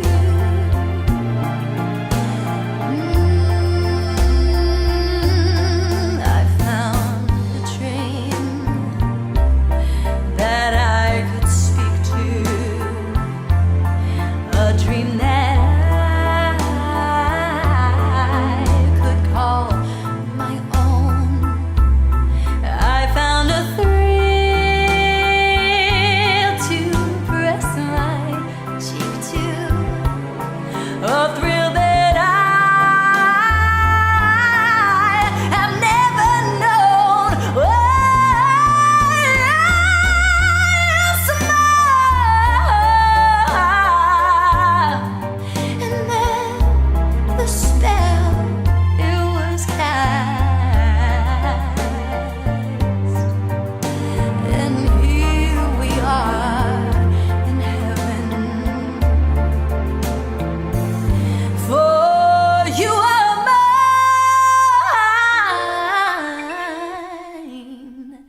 Guys, we back. We so sorry. We are back in the building. We was trying to get some things checked. The Grammys are tonight and everything, and I truly hope it's enjoyable. I'm already recording, so I can make sure that I catch it. But we just said goodbye to our guest, Trey Edge of the Edge of It All. We had a great time with him. I know the guys loved it. Even Mara, they got to talk sports and really get deep into stuff. Now, what we were doing, and I'll say it briefly because we said Quan no, and Quan, and he was semi right on some things. But I had pictured R. Kelly somewhere on the boat sipping a Mai Tai. Right about now, like, dude, how the hell you pull that off? I told Trey the truth. I was gonna be trying to get to the edge of it all. Who was your lawyer? Because if I ever get in any trouble, I want that number. Right. As a matter of fact, them 5 officers might want that number. But anyway, as we were saying, guys, at the Grammys, is anybody nominated that you guys expect to win or want to win? Real quick, anybody? Because I gotta look to you guys, because the people that I want, I don't even know if they ain't in there. They ain't in the category. I would say Kendrick Lamar for sure. Yeah, I like Kendrick too. I like Kendrick. And wasn't Mary J. Blige also nominated? Mary, she's an example that it's okay to get a divorce. Right. Shit, she on her best round now. Hell yeah. Mary's on her best round. I mean, really. And y'all, let's talk about Beyonce and these tickets. September 2nd, Inglewood, California, SoFi Stadium. No. Who gonna be there? You got to sell your child to get in there. Oh yeah. Them tickets, the cheapest ticket. They on TikTok talking about Beyonce. You lost your mind. I ain't even got my income tax shit. And you want the cheapest ticket, Ross, is $978. Now, Mari fact check me, cause I don't want under to call no me circumstances. But I know for a fact that you know how they had the issue with tickets with Taylor Swift, and I don't even know how our government got involved, but they got involved with Ticketmaster. So now they let it be known we don't want no problem with Beyonce and these tickets. Well, here's how I feel. I don't want to get so famous I forget about the little guy that made me. Because I don't want to get so rich, Because, see, you made me, and it was a time when Destiny's Child's tickets were selling at a reasonable price. I understand things have changed, but you are still Beehive. You done went and you've been over to it, and I ain't knocking her. I'm just saying, let people want to come. They love you. They want to come be a part of it. They want to share in and celebrate with you and be a part of your concert. But it's okay. If you feel like, if you can't afford to be there, don't be there. That's fine too. That's your thought. But, they want to be a part of it. And a lot of these people have families. Then you have young children, young teenagers that still are trying to, just learning about Bay and want to be a part of it. Excuse me. And these kids don't have that money. And so nearly $1,000. I would think let's have some kind of concert where, you can have the big thing. But I thought that's what Dubai was for. My understanding Dubai was she made like 30 million? 25. Tina Turner, I heard that. I don't know, but I remember Tina Turner, her last tour when she first came out, I think she did like 80-some million for a full traveling, tired, your butt out concert. You did it for one day, probably 6 songs. So I would think that, as much as people love your music and want to be a part of this, of enjoying the concert, that they could at least get an affordable ticket. Yeah. And really be there to enjoy. $900. We know you, babe. We know you got the Beehive. We know that you got it like that. But what the ticket came with a swag bag? Would you still feel justifying that price? No. What's gonna be swagging in the bag? Yeah, I was gonna say. I'm If saying- Rolex. I'm saying- They got a Rolex in the bag. I mean, And that's right, No. bag. I mean, dude, you got. I don't. Ooh, something that we can sell that gives us back the $700 that we just spent on it. I like Beyonce a lot. Her I music. mean, but what does she expect? Like the elite is gonna sit there, and then you expect it to be a party to perform to those people? Like, I mean, you know, this is the time when being a mother. I know a lot of mothers can relate, and stepmom, moms, anything, any parent can understand. Then when you glad they grown. Then when you just glad they grown, Cole. I don't really want to say nothing crazy. You never want to say nothing crazy to your little kids. You know what I mean? You can think some crazy stuff, but you need a profound answer. You know, as a mother, parent, you want a profound answer. Mom, right. can I go to see Beyonce? Grades are great. She told me to get them up. Now I'm straight A's, and I'm all in AP courses and this and that, and I've been good. I've helped at home. Can I go? Oh, honey, maybe. Let's see how much those tickets are.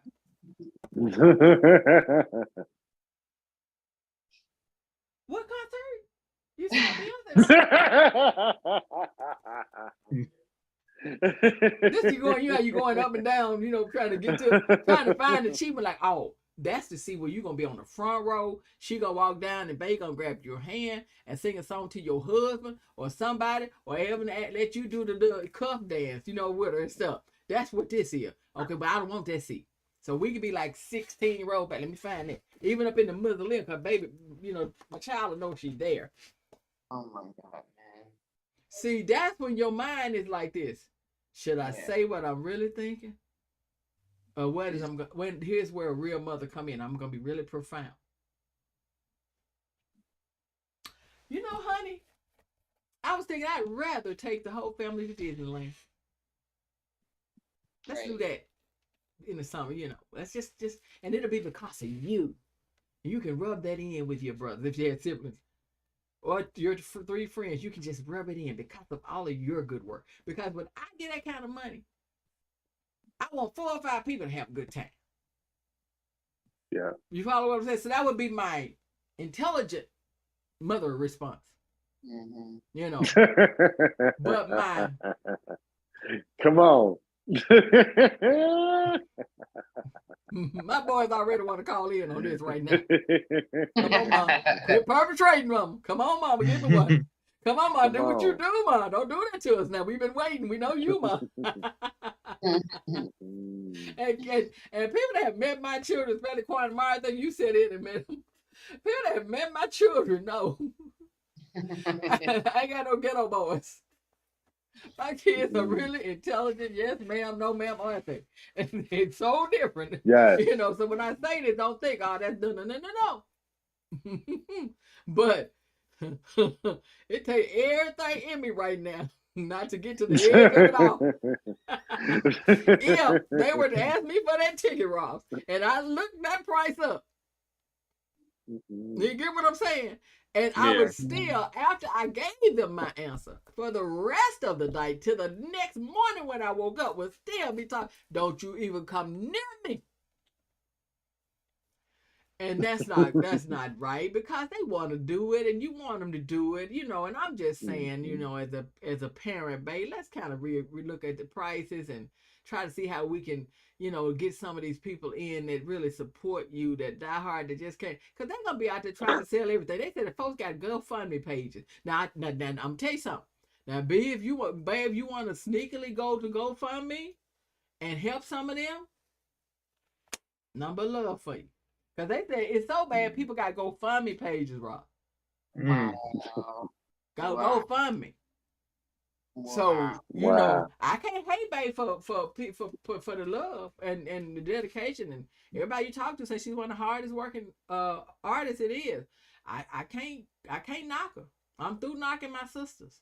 I never did anyway, but I'm not finna knock people. All I'm gonna do is say, if you like it, I love it, I hope you get enough of it.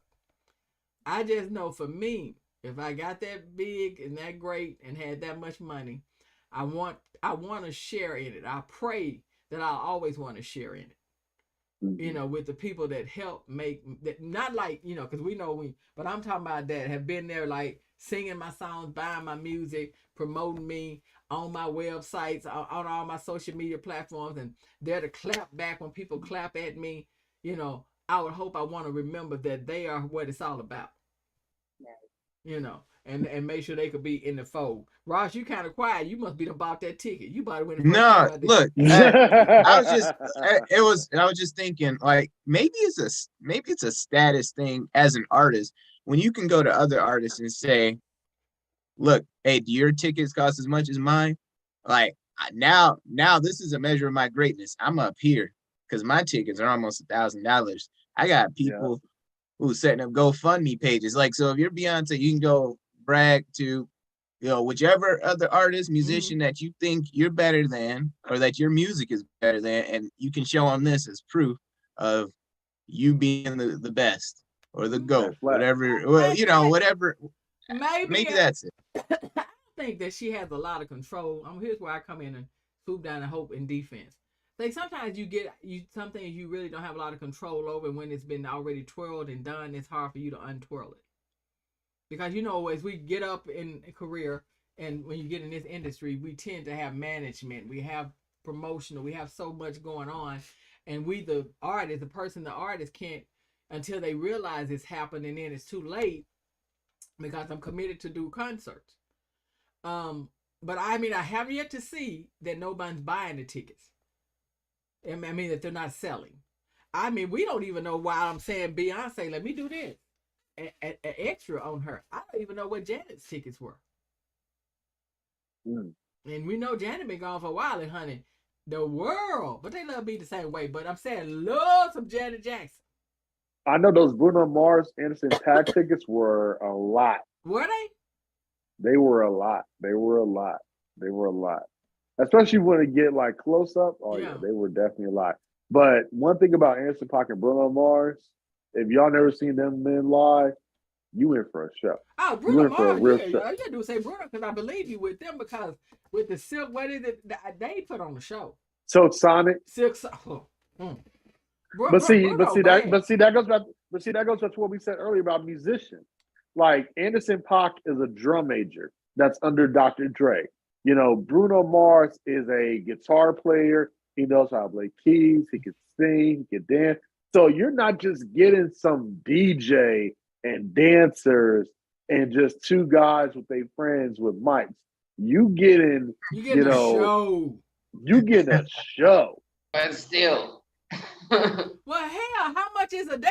And guys, we talked about music and stuff because it's a Grammy night, and we just talking about different artists, and not being, our stuff is not negative. We don't do that here. Oh no. Well, no, we about the artists and we love the artists. But that would make me wonder, because Adele is like, you know, like Adele, they was just talking about how Adele said she got a Super Bowl ticket because she wanted to make sure she wasn't gonna miss Rihanna for nothing. You know, she loved Rihanna, but she like Beyonce. She like them all. But Adele, like I said, I'm wondering then, God damn, you know, I think she's got the residency in Vegas. Yes. Yeah. So now, did she come behind Mariah Carey? And did Mariah Carey come behind Celine Dion? Who came behind Celine Dion? Because Celine Dion put. Well, you had a bunch of people that had residencies. You had Usher that had a residency there. You had a lot of different artists there. That but you gotta remember something. These are at Caesars. When you at Caesars, you like the elite. Like Celine Dion was at Caesars.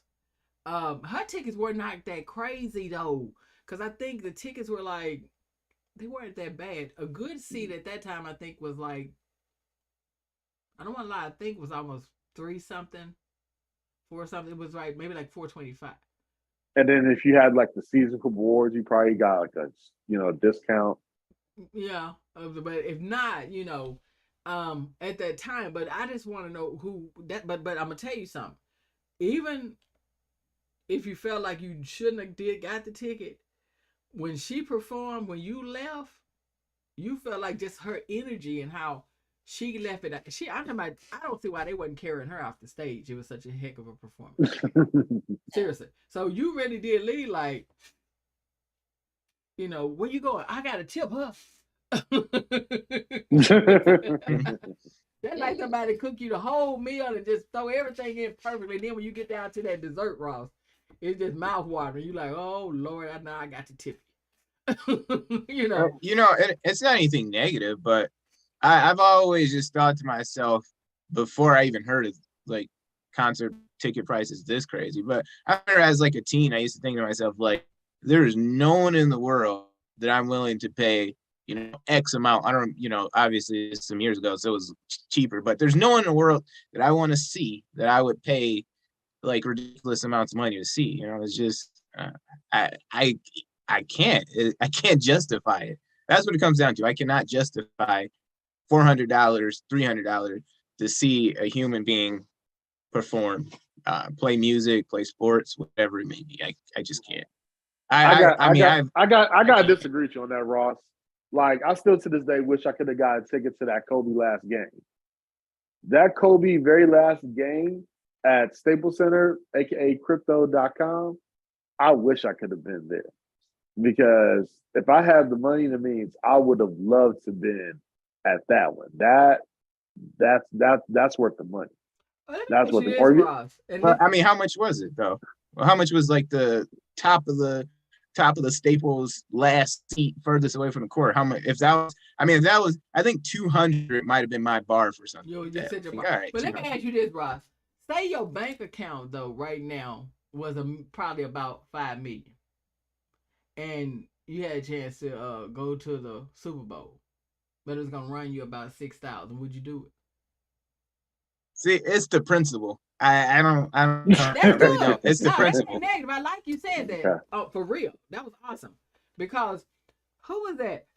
Chad Ochocinco, who said he's kind of, not as flamboyant as he used to be. And he was saying that he's like one of the few players that has a lot of his money now. And there are certain things but I'm thinking with Chad, you're going to get in the Super Bowl. So that ain't your problem. You know what I mean? You ain't going to pay that no way. Right. But I'm glad, Rod, I just said it to say some people start thinking, he said at some point in time you start weighing out what's more important. Because Rod said, I can probably rent a big wall-size TV from wall to wall, fill it with food and friends, and we have just as good a time, and I may not be out of a good $1,800. Right. Exactly. Yeah, just rent the TV, because you rent them for that one day and they come get them, I'd be flying people in. Like, I'd be like, come on, fly. I bought your ticket, your round trip ticket and everything. Yeah, that's but then that's more bang for the buck. And that makes sense. That's smart thought, But Mari, who would you pay? Would you for Kendrick Lamar if you're able? Seriously, say you had $1 million or so in your account. Would you go see Kendrick Lamar live if the tickets were $800? No, not Kendrick Lamar, but if it was a combination of, let's say, Dr. Dre, Snoop Dogg, 50 Cent, and Eminem, wow. I would be right there. And so you had that Super Bowl concert that they Super put Bowl, on. no, not Super Bowl. No, I said a concert they put on. Remember Yeah. the halftime. So that, And then that 10 Mary J. at least an hour and a half straight, you know? Yeah. Oh yeah, but Mary J was in that too. But now you want to? I want by for a couple hours. Yes. Yeah, I know what you're saying, but Okay. see, she said she'll do it. I don't know. I'm getting old, dirty, wiser. I don't know either. I'm where Ross is. I want to.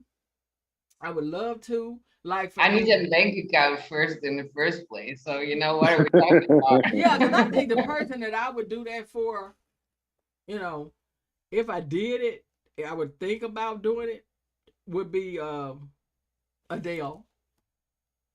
I still have a limit. I think about doing it. Now we went back in time. Prince. I knew you'd say Prince. Prince or Michael, but yeah. Yes. But we went back in time. I would do it.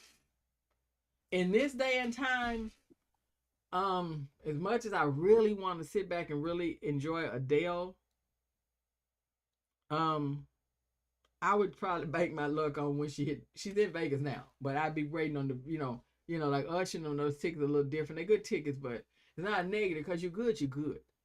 You kind of get what I mean. Gladys Knight to me, it ain't even about age. She make you forget about age. that voice is soothing, like it was back when she first was going back to, leaving to going on the midnight train to Georgia. What about Patti LaBelle? Oh God, yes. And see, when these voices here, I mean, we're in a time where everything is going up.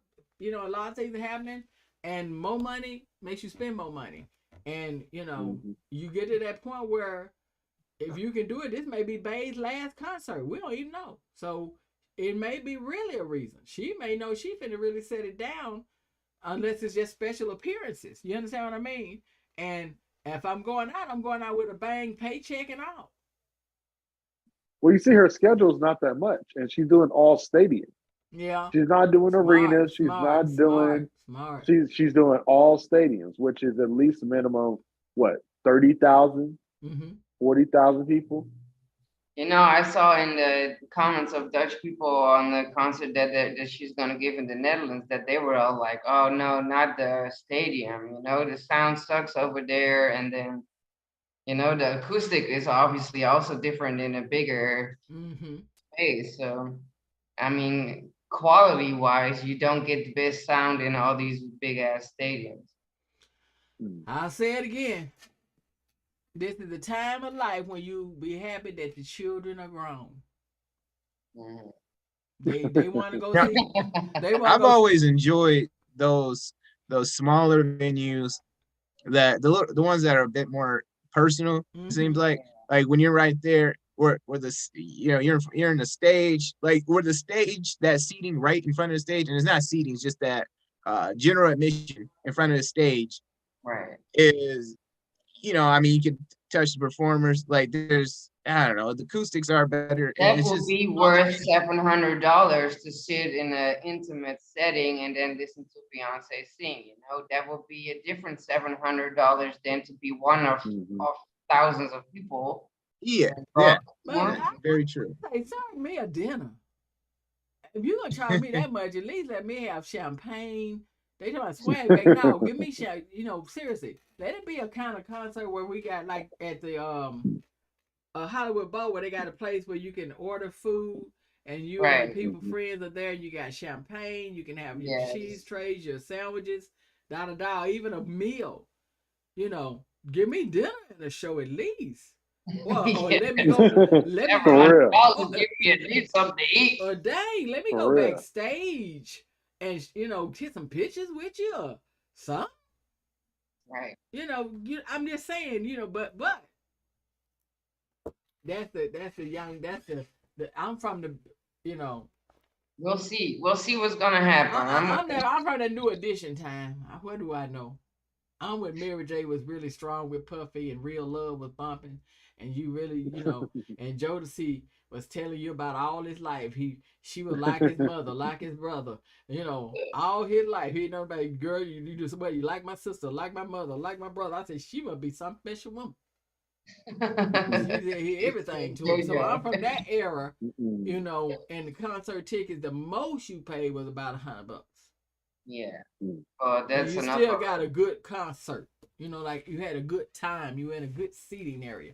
So that don't make me old. It made me at a time where I could really enjoy it, and it was, a somewhat affordable. Again, thank you, Lord. I'm not that parent that has to find that sophisticated way to say hell to the no. You want a Beyonce concert? Let me put you one together. Give me a minute. Let me pull some stuff together from YouTube and line it up so you can watch it all. Put all the videos up on YouTube and let it go. And you go for here your popcorn, here your hot dog, and I even got your what is it, a big cup. Now you sit there and you enjoy it. But see, you saying something that the artists should do. They should do more live streaming. If they know they're gonna have such a concert that size in the stadium, they should do live streaming and get paid. Guys, we don't know, but I know one thing. I'm gonna let my team give us one word to get us up out of here. We're gonna get out of here. Ross is gonna get some rest. It's laid where he is, just like it was laid with Trey. We still thank Trey, Edge, the edge of it all. We still thank you for coming in, my brother, my friend, enjoying with us, laughing with us, all four of us, as he said. That's the way that's the team, and he came right in. What he didn't realize is he came right in and fit in like a glove. So we still got this information rolling at the bottom. We're gonna get ready to get up out of here. I'm gonna do what I do with the Grammys. Don't y'all tell nobody but God. I'm gonna forward through the good parts and delete. Right. You know, and I want to thank the world, especially the FBI, and that's the Federal Bureau of Investigation, Ross. You know, my upcoming senator one day. I want to thank them that R. Kelly is still where he is. That kind of threw me off, you guys. And I was told Trey I was about to get to the edge of it all. Guys, it's my team. Oh, wow. They brought the questions. Ross almost brought the tears. Yes, that's how we do it. If you expect anything less than the best, then you need to go to the... We leave that for the rest. They need to leave that for the rest. Because we here to do what we do the way that we do it. I'm just saying. And we still ain't changed. We ain't changed. Don't let it fool you. We ain't changed. We still standing strong. Because we're going to say what we mean and mean what we say. It's life. Okay. Yep. Truth hurts sometimes, don't it? I'm just saying this back. With the guests, with my teams. That's right. With my co-host, Mark, Ross, Quan, in the building. I'm just saying. Mari, go ahead, beautiful. Give them something they can feel. Tot de volgende keer maar weer. The hell is that? Oh, I love it. Say it again. We're going international now. Go ahead. Yeah. Say it again. That's right. And say it slow, because they're going to get to know it. Tot de volgende keer maar weer. And now it's your task to find out what it means. Tell me next week, okay? One more time slow, because we want them to come in, send up, as a matter of fact, comment, do whatever to tell us if you know what it means. Some of Mari's friends gonna know. But you know. Say it real slow again, Mari, so they'll get a chance to reply. Now next time she gonna be saying it fast. Y'all be ready. Yeah. Tot de volgende keer maar weer. Ross, go ahead, give them something. Yo, chillax. Chillax. This is time to chillax. Chillax. Okay, Ross. Up in the air and chillax. Go ahead, Quan. He said it's time to chillax. The best thing I gotta say right now is say, thank God. That's it. That's real talk. Just thank God. Never would have made it. For real. Seriously, because just thank God. Just like God. don't for real. Seriously. And on that note, we gotta remember to send out our condolences to Ricky Smiley, who lost his son. And they had his funeral yesterday. We sent out our condolences, without a doubt. Comedian Ricky Smiley, our hearts go out as a parent. Our hearts go out as fans. And our hearts go out just for your whole family. We still send our prayers. We'll continue to send our prayers. God is, as Quan say. He just want to thank God. God is. Y'all can finish that one for yourself. I know that knowledge is power. If you have that knowledge, can't nobody take that from you but death. And love will always and is everything. So, guys, we thank you again. We had a great time. We really did. Yes. And I'm mad. I feel selfish because we had a lot of good fun with each other, joking and laughing. And I hope we remembered you guys and maybe we made you laugh along the way. And we want to thank our guests again, Trey Edge. Edge of it all. Yeah. Charlotte, North Carolina, Tar Heels. He's still dealing with the Duke loss. We with you, my buddy. We with you. We understand. We feel you. We feel you. I'm gonna go have a whole pizza on you. For you. That's pizza, what I'm doing. Pizza does sound good. If pizza y'all want to sound celebrate and good, help Trey get over the loss, what happened? Everybody go out and get a pizza. It's one of them big ones and eat it. And that's what I'm gonna do. I'm just blaming Trey, but I'm doing it because I want to do it. Guys, we had a for, great night. for research purposes. Yes, that's right. Anybody else? Yeah, for research. Yeah, if somebody want to wonder why I did it, I'm gonna say go back and watch the show. I'm gonna put it on that. How about that? Guys, we're gonna go out just like we came in. Happy. Love and happiness. Oh Lord, she's starting to sing. Come on, it's time to go. I'm out. Guys, as we go out, celebrating the Grammys, as we go out, enjoy the little mini concert we had with her that was honored, where she was honored with Berkeley College. We will be I'm playing that as we go out. You guys enjoy it. She is a really profound singer. I do love her music. Don't know if I would pay $900. I hope she wouldn't charge me that much, but I still want to say you are magnificent artists and we love the arts. We can't thank you guys enough for the work that you do providing us with music. As you heard our guests say, all of us feel the same way. We all know we do.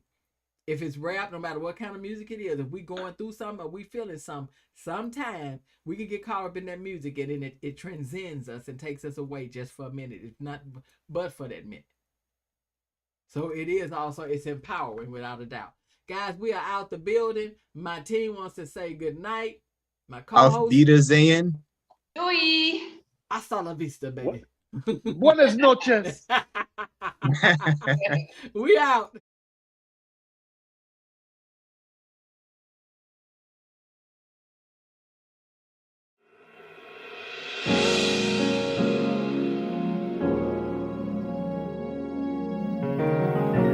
I love what your name stands for, having everything revealed. Your music has a true message. I just want to say thank you for being a source of representation for girls who write songs, guitars. That transparency is really shown through your music. And it brings me so much hope to know that you can achieve your dreams without changing who you are or without trying to meet the music industry standard. You are just so relatable. You are the true definition of what artistry is. You know, you've worked on your craft for so long and everyone can see that. If you got it, it ain't no question. No, it ain't no room for guessing. So more than emotionally invested. Showing you all my imperfections. Oh, but if I let you go, take me for granted. If I'm worth more than you could manage, yeah. Open with me, oh, it could be honest. Closer to me, oh, giving me signs. Promise that you won't let me fall. Holding me tight, loving me right, giving me life. All night you could be telling me lies, making me cry, wasting my time the whole time. So just be careful what you take for granted. Yeah. Cause with me, no, you could do damage. You could do damage. You could do damage.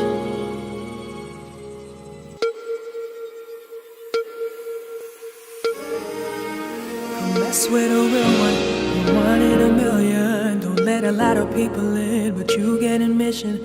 And I don't let my walls down, but I see us building. And you ain't a feeling, cause that's how I'm feeling. You make me wanna put my phone down. When we're alone, I wanna zone out. Baby, with you I ain't got no doubt. I'm just trying to let you know now. Facts. You were the one I was missing, the opposite of fiction, and that's facts.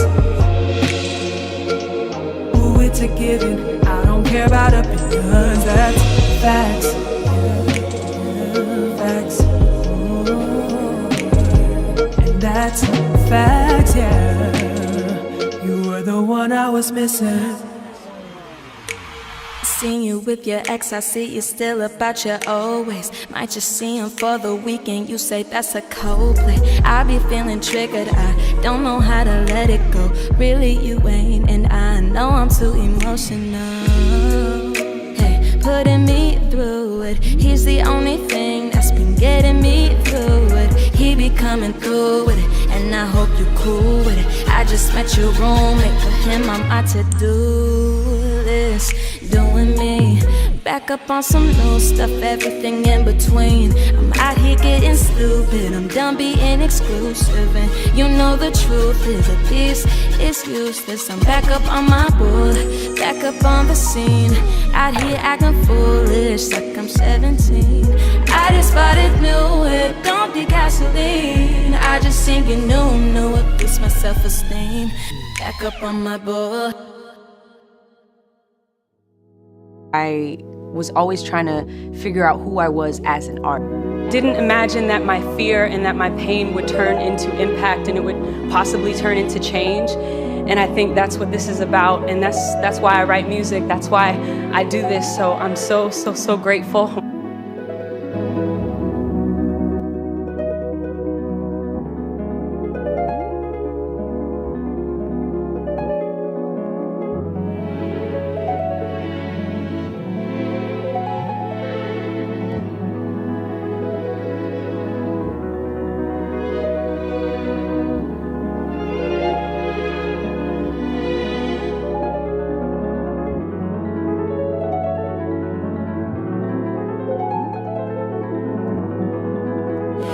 In the soap, how the faucet's running and I keep looking at you.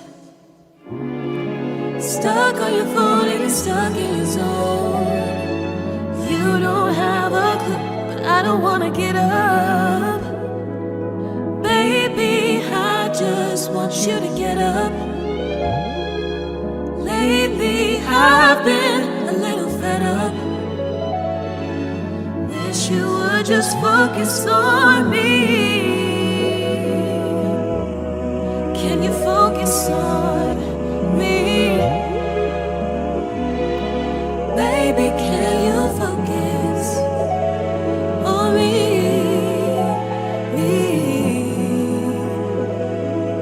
Me, can you focus on me? Baby, can you focus on me? Taisha Kohli, New Delhi, India. My name is Anya. My name is Marfayos from Barcelona, Spain. And I'm coming from a very small country called Macedonia. I think one of my absolute favorite her songs just has to be Heart Place. I love her music, especially her single Heart Place. It means a lot to me personally. It's gotten me through some really hard times, I'd say.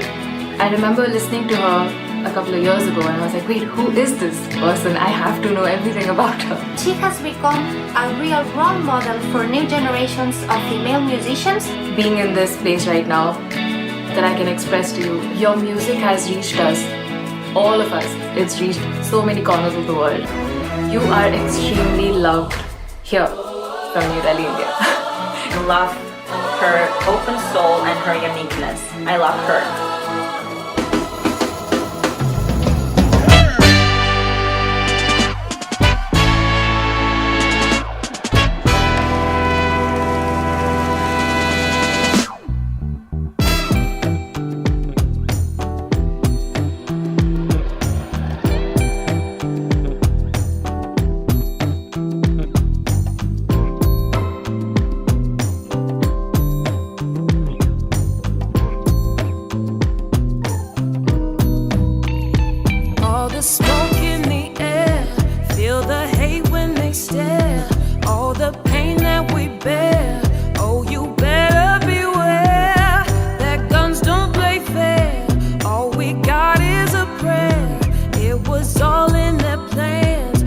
The blood from your hands.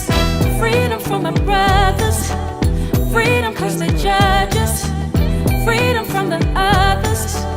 Freedom from the leaders that keeping us. Freedom gon' keep us strong. Freedom if you just hold on. Freedom ain't free at all. Oh no, I'm gon' see it through. There's no one like you. As I'm standing, we could never lose. I'ma always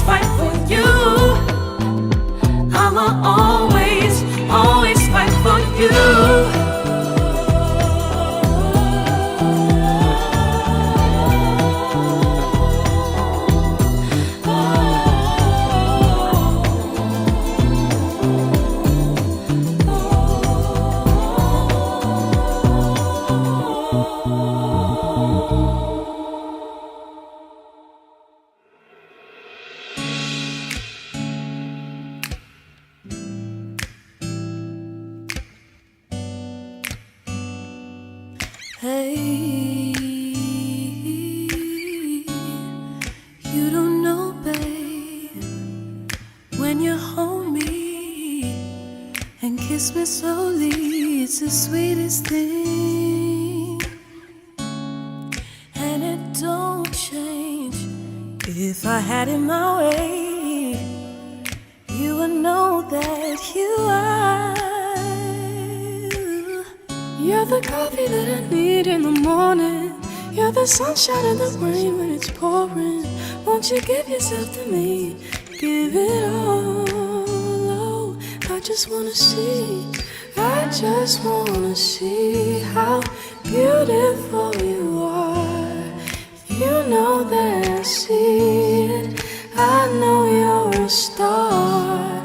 Where you go, I'll follow, no matter how far. If life is a movie, oh, you're the best part. Oh, you're the best part. Oh, best part.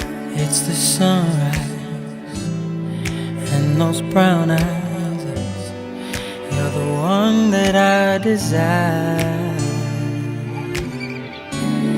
And when we wake up and then we make love, it makes me feel so nice. You're my water when I'm stuck in the desert. You're the Tylenol I take when my head hurts. You're the sunshine on my life. I just wanna see how beautiful you are. You know that I see it. I know you're a star. Where you go, I'll follow, no matter how far. If life is a movie, then you're the best part. Oh, you're the best part. Oh, best part.